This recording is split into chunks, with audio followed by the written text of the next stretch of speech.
Oh my. Abby, how long has this person been waiting in my... Wait, hold on a second. No, don't let someone else see this. A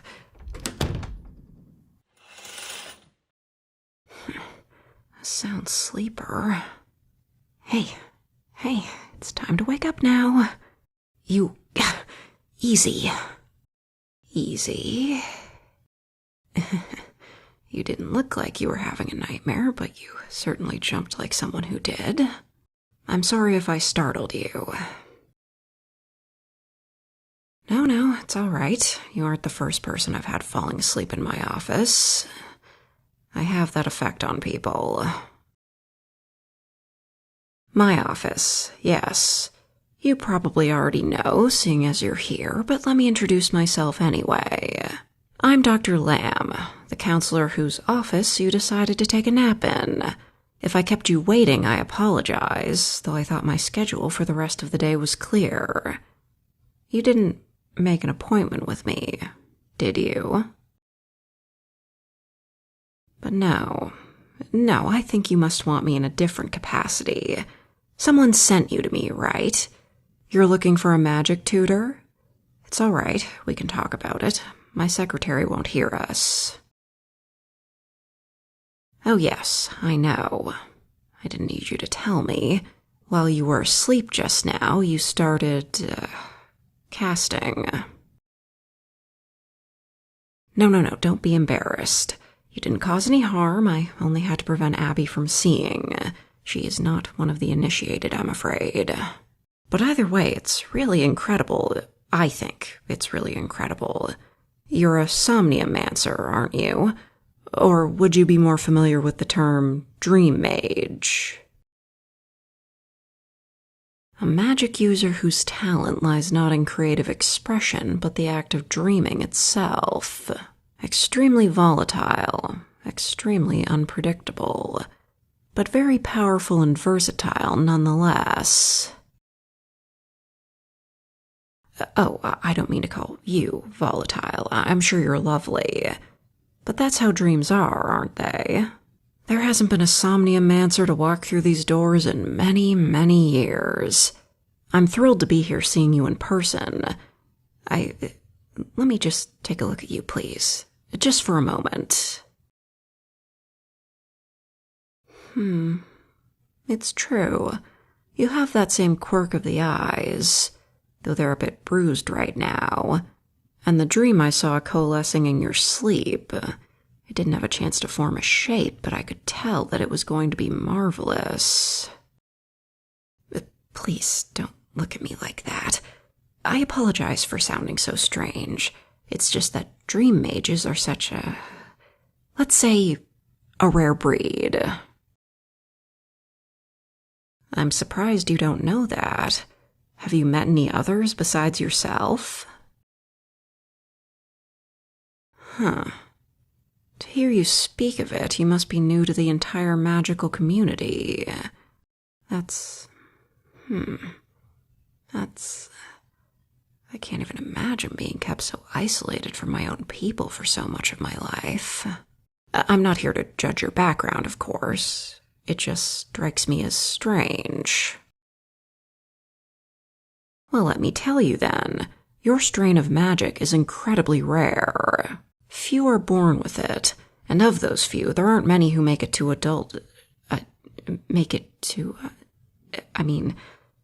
Meanwhile, the amount of mages I've tutored who cast spells with paint supplies or chalk or charcoal, so many that I can't even count. And then there's me. My casting talents lie in the written word, not in anything visual, like... Wow, look at me going on like this, and I haven't even learned your name. My manners keep getting away from me today. Please, introduce yourself. And a pleasure it is to meet you. Now, I assume you had actual business to discuss. You're looking for a magic instructor? Or magic counselor if you wish to tie it into my public profession. I said the practice of somniomancy is rare, but that doesn't mean I can't help you. I happen to have some experience with it. Even if I'm not a dream mage myself, there have in fact been students in the past. Why don't you tell me about what's brought you here? Mm-hmm.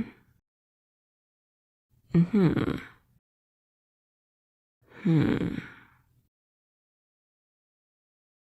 Has it always been this way?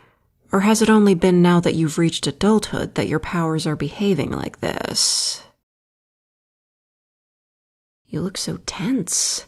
There's no wrong answer to this question. I just want to make sure I have enough information. Some mages do see let's call it a surge once they're grown. For others, it happens much earlier. The time when one's powers manifest also varies like that, as you may be aware. It doesn't mean anything more than that. All right. I see the problem. Yes, I do. And I think you're getting nervous for nothing. What you're describing, the irregular sleep patterns, the strange dreams, the erratic spells, they're all common problems for mages of your talent. I've seen them before. It's nothing to worry about. Well, the risk of accidentally casting magic in public is a genuine worry to have, yes. Though it seems to me you've been able to hide yourself so far, present incident aside. So is falling asleep during an inopportune moment, sure. But what I mean is, these are surmountable problems, at least based on this alone. We are, of course, assuming this is being caused by your magic, and that this isn't being compounded by issues like, say, narcolepsy or terrible sleeping habits. I can see you squirming in your chair. It's all right. Everyone has them. This is an insomniac age we live in. I've had to get used to it. Who sent you to me, if I may ask? You mentioned your parents? I'm afraid I don't remember those names. Were they students of mine? Oh, that's right, I remember now. I was training both of them around the same time, although that was ages ago. Paint and pencils, as I recall. Please don't tell them what I said about other kinds of mages. And they have a grown child? Oh, that makes me feel old. No, you wouldn't know it to look at me. Age is still a factor in our lives, but magic can have a rejuvenating effect on one's appearance, especially if you're vain, like I am. It's no matter. Pass along my regards when you see them next. Now, as I was saying, I believe your issues as they stand now are curable. Some of the problems you're experiencing come down to needing more practice controlling your powers, so that they won't manifest when it's inconvenient. I believe I can give you the, tools to do so if we're able to talk one-on-one. We'll build it up, like a muscle. If I can't, in a worst-case scenario, I can attempt to seal your powers as well. Yes, that is something that can be done. In fact, I've been granted authority to do so specifically. It will be trickier with you, I think, than with someone who has to actively work to cast their spells. But it is an option if, even with all of my lessons, you still struggle with controlling them. Oh, you want to know what that would look like? No. I think we don't need to talk about that topic right now. Anyway, do these paths sound feasible to you? What I would recommend is that we meet here regularly for the next few months while I train you. Would once a week be all right?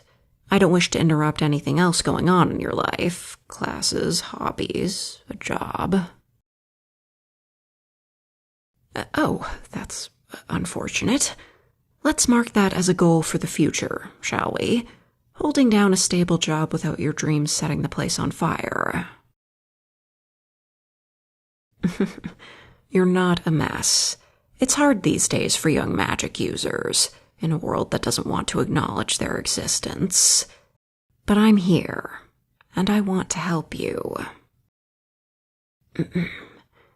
Go speak with Abby outside and she'll set up our first session for some time this week.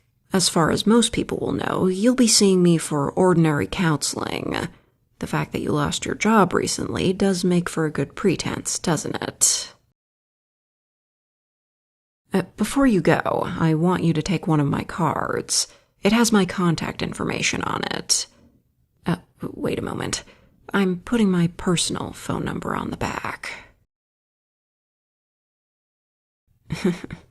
Don't get too excited. I just think, given the circumstances of your condition, that you might need to be able to contact me even at odd hours of the night. Don't misuse it, all right?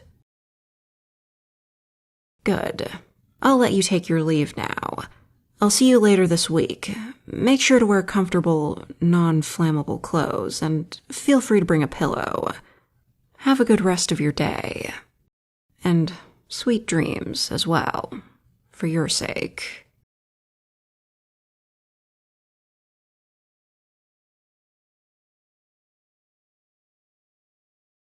Is that the magic police?